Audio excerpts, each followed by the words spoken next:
সব্যসাচী ভট্টাচার্য আমাদের সঙ্গে আছেন, তার কাছে আমি যাবো এবং তারপরে আমি দেখাবো ওভারঅল আরো একবার যে ঠিক কি ভাবে এই আন্দোলন মানে আন্দোলন বলুন, জঙ্গি আন্দোলন বলুন, সেগুলো কি ভাবে কোন কোন জায়গা থেকে একটু একটু করে বাড়তে বাড়তে আরো একবার দেখা দরকার। আমাদের ফিরে দেখা দরকার যে কি কোন জায়গা থেকে শুরু হয়ে আজকে কোন পরিণতি হলো, আদৌ এই পরিণতি প্রয়োজনীয়তা ছিল না ছিল না, সেগুলো দেখাবো এক এক করতে। তবে তার আগে আমি প্রতিক্রিয়া নেব সব্যসাচী ভট্টাচার্যের কাছে। বারবার বলা হচ্ছে বামেরা জেনে শুনে এগুলোকে সমর্থন দিয়েছে, এপারে বসে থেকে নিজেদের ছিন্নমূল ইতিহাস ভুলে তারা ওপারের আগুনে ঘৃতাহুতি দিয়েছে, শাবাশি দিয়েছে, আজ তাদের খুশির দিন। কি বলবেন সব্যসাচীদা? আলোচনা শুনে অবাক হয়ে যাচ্ছি। আজকে আপনাদের চ্যানেলে প্রথম এসেছি। আলোচনাটা কিসের? আমার পাশের দেশ জ্বলছে, আমি এখানে রাজনীতি করব? আমি আগামী নির্বাচনে 26 সালে কী হবে সেটা ভাববো? আমার পাশের দেশের গরিব মানুষ হতাশায় খেতে পাচ্ছে না, না খাওয়ার জ্বালায় তারা রাস্তায় নেমেছে, তাদের কর্মসংস্থানের জায়গা ছিল না। বলতে দেন জায়গা নাই, সেই জায়গায় কর্মসংস্থানের জায়গায় কোথায় দ্রব্যমূল্য বৃদ্ধি হয়েছে বাংলাদেশে সেটা ভাববো না। আমরা আজকে লড়াই করবো, সেই মানুষ জ্বলছে বাংলাদেশ। আজকে আমাদের রাষ্ট্র বাঙালির নেতা, তিনি তার স্ট্যাচু ভাঙা হচ্ছে, তার বিরুদ্ধে ভাববো না আমরা। পশ্চিমবঙ্গে একদমই সমর্থন করি না, কিন্তু লড়াইকে সমর্থন করি। আমার পরিবার জানে, যারা জানেন তারা জানেন কিভাবে দেশ ভাগ করার পরে এসেছি আমরা এখানে। আমার পরিবার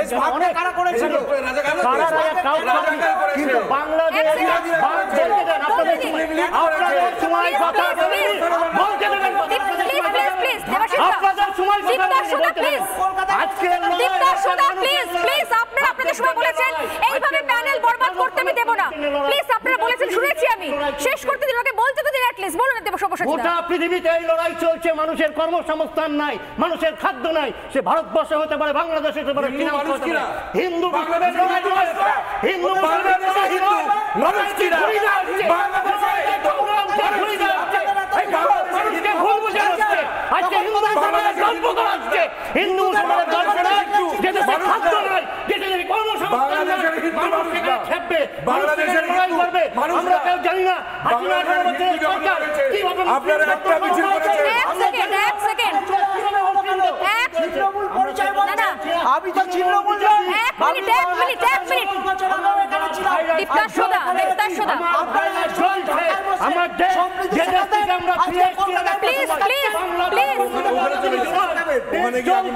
দুঃখ হওয়ার কথা আমাদের।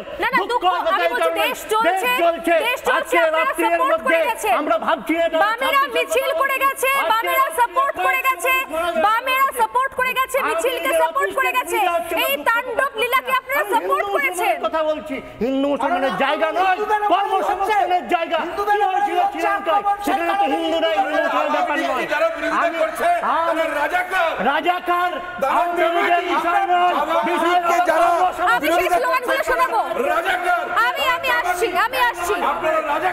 আমি একবার শোনাবো, এক সেকেন্ড আমি সবার কাছে আসছি, প্রণয়দার কাছে আসবো। আমি একবার আমার টিমকে অনুরোধ করব এই রাজাকার স্লোগান এবং ভারত নিয়ে স্লোগান একবার শোনাতে আমার টিমকে অনুরোধ করব, এবং তার সঙ্গে এই যে উল্লাস, সেই উল্লাসের অডিও শব্দ একটু আমাদের ডিসকাশনের মধ্যে রাখার অনুরোধ করব।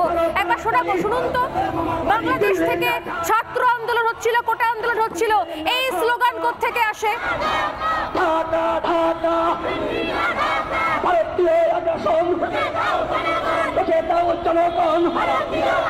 ভারত যাদের মামার বাড়ি, বাংলা ছাড়ো তাড়াতাড়ি। গত 48 ঘন্টা ধরে জারি রেখে আরো একটা স্লোগান রয়েছে, শোনাবো আরো একটা স্লোগান।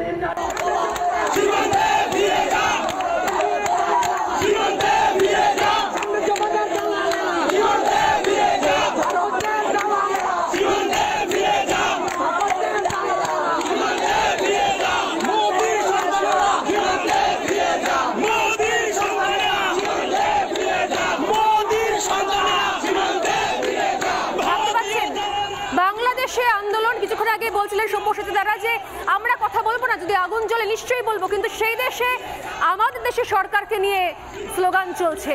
বলা হচ্ছে ভারত যাদের মামার বাড়ি, দেশ ছাড়ো তাড়াতাড়ি। সে দেশের কারা যাদেরকে উল্লেখ করে বলা হচ্ছে? আমি আরো একটা স্লোগান বলে রাখি, গত 48 ঘন্টা ধরে নোয়াখালী সহ একাধিক এলাকা জ্বলছে, যেগুলো হিন্দু ঘনবসতিপূর্ণ এলাকা, হিন্দু জনবসতিপূর্ণ এলাকা, এবং সেখানে স্লোগানটা আপনাদের শুনিয়ে রাখি, হাতে যাদের লাল তাগা তাদের এদেশ থেকে ভাগা। এই হচ্ছে স্লোগান। এরা দেশ স্বাধীন করতে চাইছে, কিসের স্বাধীনতা? এরা চাইছে খাদ্য, বস্ত্র, অন্যের সংস্থান করতে, চাকরির সংস্থান করতে, মেধাবী ছাত্রছাত্রীদের ভবিষ্যৎ তৈরি করতে। এরা চাইছে যারা শেখ বঙ্গবন্ধু মুজিবুর রহমানের মূর্তির মাথার ওপর উঠে তাণ্ডব নৃত্য করছে, মূর্তি ভাঙছে, এরা চাইছে। আমি প্রশ্নের উত্তরগুলো রাখবো প্রণয়দার কাছে, সব্যসাচী এবং আমাদের সঙ্গে রয়েছেন রাধা মোহন। তবে তার আগে ক্রোনোলজিটা ঝট করে একবার দেখিয়ে দিই, শুরু করে ক্রোনোলজিটা পরপর দেখিয়ে দিই খুব ঝড়ের মতো। 10ই জুলাই, একটু অডিওটা রাখতে বলবো আমার টিমকে। 10ই জুলাই ঢাকায় শুরু হয় এই আন্দোলন। 10ই জুলাই ঢাকায় শুরু হয়, তারপরে আন্দোলন ছড়িয়ে পড়ে ক্রমশ। খুব তাড়াতাড়ি পরের স্লাইডে যাব। 11 জুলাই এর পর শাহবাগ অবরোধ শুরু হয়। এখান থেকে মুহূর্তের মধ্যে 12ই জুলাই কুমিল্লা থেকে শুরু করে বিভিন্ন জায়গাতে দফায় দফায় আগুন জ্বলা শুরু হয়ে যায়, বিক্ষোভকারী পুলিশ সংঘর্ষ শুরু হয়। নেক্সট 13ই জুলাই রাজশাহী, দেখুন আগুন জ্বলছে দাউ দাউ করে, রেল অবরোধ শুরু হয়ে যায়। নেক্সট 14ই জুলাই ঢাকায় বিক্ষোভকারী পুলিশ সংঘর্ষ, যেভাবে কোথাও পুলিশ নিয়ন্ত্রণ করতে ব্যর্থ হয়, যেভাবে কোথাও এই আন্দোলনের গতি প্রকৃতি বাড়তে থাকে। এরপর মুহূর্তের মধ্যে যেভাবে কোথাও একটু একটু উত্তপ্ত হয়। 15ই জুলাই যশোরে বিক্ষোভে উত্তাল হয়। একের পর এক যদি আমরা পরপর করে দেখি, 16ই জুলাই, 17ই জুলাই, পরপর আমি স্লাইডগুলো চালাতে বলবো। চট্টগ্রামে রেল অবরোধ, 17ই জুলাইতে বাংলাদেশ বিক্ষোভকারী পুলিশের সঙ্গে ডাইরেক্ট সংঘর্ষ হয়, যাকে কেন্দ্র করে কোথাও অক্সিজেন পায় বলা হচ্ছে নাকি বিএনপি এবং জামাতরা। 18 তারিখে আন্দোলন প্রত্যাহারের অনুরোধ করা হয়, কেউ প্রত্যাহার শোনে না। এরপর 19 তারিখ কিশোরগঞ্জ সেনা মোতায়েন করা হয়, কারফিউ লাগানো হয়। এক এক করে একটু করে সময় যত পারে। 20শে জুলাই জাহাঙ্গীরনগর বিশ্ববিদ্যালয় পর্যন্ত আগুন লাগিয়ে দেওয়া হয়। বলছিলাম না যে এটা ছাত্র আন্দোলন হতে পারে না, যে আন্দোলনের লাইব্রেরি পুড়ে খাক হয়ে যায়, বিশ্ববিদ্যালয়ে আগুন লাগে। সময় একদম শেষ, আমি পরপর বলবো। এরপর 21শে জুলাইয়ে ঢাকায় শিথিল হয়ে যায় কারফিউ, আস্তে আস্তে পরিস্থিতি স্বাভাবিক হয়। জামাতের সাধারণ সম্পাদক, তাকে গ্রেপ্তার করা হয়, এমনকি বলা হয় কি জামাতকে নিষিদ্ধ করা হবে। আমি একটু করে এগোবো। 23শে জুলাই ঢাকা, চট্টগ্রাম, সিলেটে ব্রডব্যান্ড চালু হয়ে যায়, আস্তে আস্তে স্বাভাবিক ছন্দে ফিরতে শুরু করে বাংলাদেশ। সবাই ভাবে কি সব ঠিক হয়ে যাচ্ছে, কিন্তু না, আড়ালে রয়েছে অন্য কনস্পিরেসি। যে পশ্চিমী শক্তির দিকে মাথা তুলে তাকিয়ে শেখ হাসিনা আয়রন লেডি, লৌহ মানবী হয়ে তিনি রিজেক্ট করে এসছে বারবার পশ্চিমী শক্তি, তার মাসুল গুনতে হলো শেখ হাসিনাকে। আবারও কোথাও উত্তপ্ত হওয়া শুরু হলো। 24শে জুলাই থেকে যখন ঢাকা সহ 5 জেলায় কারফিউ শিথিল হওয়া শুরু হয় এবং জামাতকে যখন নিষিদ্ধ ঘোষণা করা শুরু হয়, তারপর থেকে কিন্তু অন্য দিকে চলে যায় এই আন্দোলন। 28শে জুলাইয়ে মোবাইল ইন্টারনেটও চালু হয়ে যায়।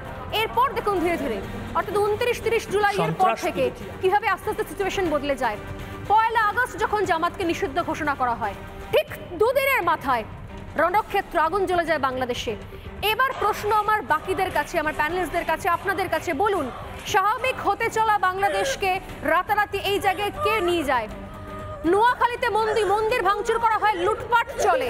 4 আগস্ট নোয়াখালীর পরিচয়, যারা এখনো বলছেন যে বাংলাদেশে শুধুমাত্র চাকরি আন্দোলন নিয়ে চলছে, আগুন জ্বলছে, তা নয় স্যার। নোয়াখালী থেকে শুরু করে একাধিক জায়গায় হিন্দু নিধন যজ্ঞ শুরু হয়ে গেছে, মন্দির ভাঙচুর হয়, লুটপাট চলে। 5ই আগস্ট সেনার দখলে যায় বাংলাদেশ, পদত্যাগ করলেন শেখ হাসিনা।